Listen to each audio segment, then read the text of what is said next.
Bismillahirrahmanirrahim. Assalamualaikum warahmatullahi wabarakatuh. Jumpa lagi di channel YouTube Rivanista. Masih di sudut edukasi, belajar mudah dan menyenangkan. Bagaimana kabar adik-adik sekalian, khususnya siswa-siswi kelas 3? Semoga hari ini kita semua dalam keadaan sehat, karena dengan kondisi yang sehat tentunya kita bisa melakukan berbagai kegiatan yang kita inginkan. Dan dengan keadaan yang sehat pula, pastinya kita bisa belajar bersama untuk membahas soal-soal dari buku penilaian Bu Pena untuk SD atau MI kelas 3 ya. Dan kali ini masih di buku 3D tema 8 Praja Muda Karanya.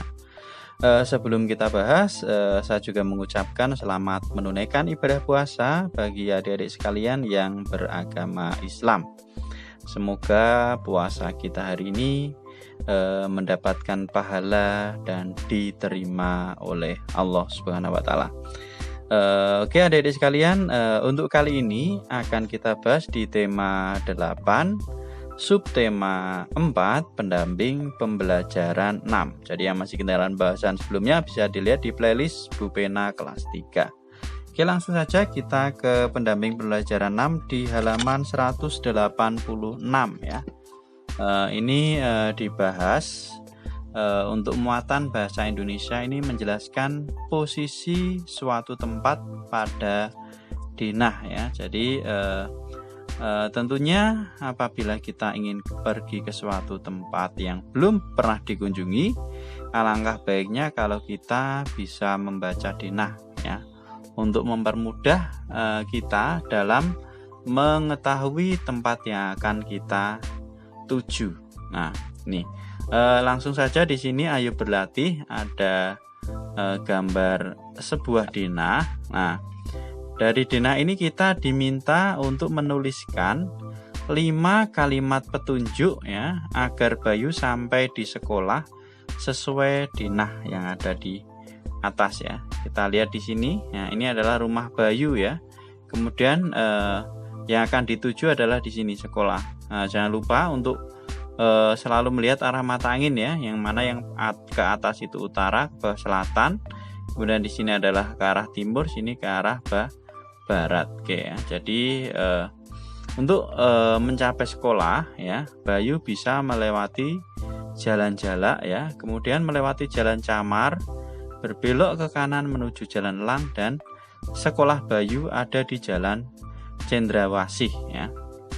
Oke, mungkin dari denah ini kita dapat menuliskan 5 kalimat petunjuk agar Bayu sampai di sekolah sesuai denah ya. Oke, di sini udah saya tuliskan ya adik-adik sekalian, sesuai dengan denah.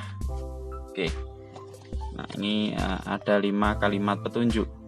Kalimat petunjuk yang pertama ya, Bayu harus berjalan ke arah timur melewati jalan Jalak untuk sampai ke sekolah. Kemudian petunjuk yang kedua, dari jalan Jalak tadi, kemudian ke arah jalan Camar dan jalan Elang ya. Petunjuk yang ketiga, Bayu harus melewati rumah Aditya dan rumah Kava sebelum sampai di sekolah. Kalimat petunjuk yang keempat, sekolah Bayu berada di sebelah timur jalan Cendrawasih ya. Dan petunjuk yang terakhir atau yang kelima, di sebelah selatan sekolah Bayu terdapat toko buku. Nah, ini mungkin 5 kalimat petunjuk yang bisa saya berikan. Mungkin adik-adik sekalian bisa menggunakan kalimat petunjuk yang lain. Jadi intinya tetap dari rumah Bayu sampai sekolah itu melewati tempat-tempat ini ya. Mungkin kalau mau berputar juga bisa ya. Misalnya Bayu dari rumah melewati jalan Jalak, berputar lewat jalan Kakak Tua, jalan Perkutur, nah jalan Biu, nah tapi terlalu jauh ya. Kemudian Bayu juga bisa melewati rumah Jesi ya. Rumah Jesi tetap belok ke jalan Camar, kemudian lewat jalan Raja Wali ya. Ada rumah Rizky, ada toko roti. Nah, ini bisa ya. Kemudian di seberang sekolah Bayu ya, di sebelah barat rumah sekolah Bayu itu ada taman bermain misalnya seperti itu ya. Jadi ada banyak sekali kalimat petunjuk yang bisa adik-adik gunakan ya. 5 tadi hanya sebagai contoh ya, yang mudah. Oke, langsung aja kita ke muatan pelajaran berikutnya. Ada muatan PPKN KD 3.1 ini tentang kerukunan dan keadilan di lingkungan sekolah ya. Jadi di lingkungan sekolah kita harus ikut mewujudkan kerukunan dan persatuan antar teman. Ketika terjadi perbedaan pendapat, kita harus mendahulukan kepentingan bersama. Masalah yang ada dapat kita selesaikan secara bersama dengan musyawarah untuk mencapai mufakat ya, sesuai dengan sila keempat ya, Pancasila, yang dilambangkan dengan gambar kepala banteng. Kemudian makna dari sila keempat Pancasila sendiri adalah ciri khas bangsa Indonesia yang menyelesaikan masalah bersama dengan musyawarah untuk mencapai mufakat. Itu mungkin sedikit penjelasan materinya ya. Sekarang kita langsung menuju ke Ayo Berlatih ya. Ini ada 4 buah soal. Soal yang pertama, apa makna sila keempat Pancasila dalam kehidupan sehari-hari? Nah, tadi sudah saya bacakan, itu ada di paling atas ya. Oke, tapi di sini juga sudah saya tuliskan adik-adik sekalian maknanya, yakni ciri khas bangsa Indonesia yang menyelesaikan masalah bersama dengan musyawarah untuk mencapai mufakat. Lanjut ke soal nomor 2, tulislah cerita pengalamanmu melakukan musyawarah di kelas. Nah, ini saya tuliskan ya, saat melakukan diskusi kelompok. Nah, cukup seperti ini. Mungkin kalau mau ditambahkan ya, jadi pada saat diskusi kelompok mungkin terjadi perbedaan pendapat atau jawaban ya, kemudian didiskusikan, dipilih yang paling baik. Nah, itulah hasil keputusan bersama merupakan jawaban. Nah, tentunya dipilih yang terbaik ya, sesuai masukan dari teman-teman di dalam kelompok. Kita lanjut ke nomor 3.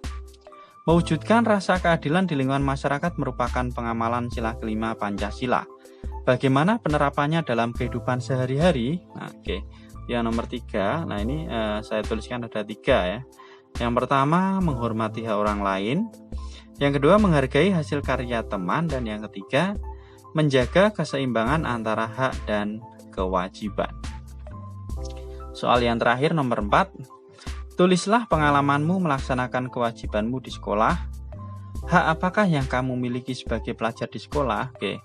Melaksanakan kewajiban di sekolah ya, kewajiban kita sebagai siswa ya adalah mengerjakan tugas dari guru. Nah, itu wajib dikerjakan. Kemudian setelah kita mengerjakan kewajiban atau melaksanakan kewajiban, hak kita apa?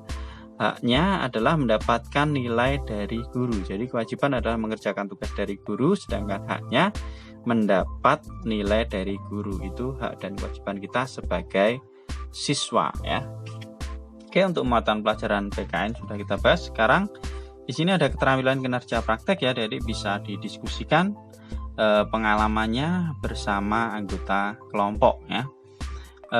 Kita lanjutkan untuk muatan matematika. Di sini menyajikan data dalam bentuk diagram gambar ya. Di pembahasan sebelumnya juga sudah dibahas tentang diagram gambar lah. Di sini dituliskan bagaimana langkah-langkah dalam menyajikan data untuk diagram gambar ya. Yang pertama, tentukan banyak setiap jenis data.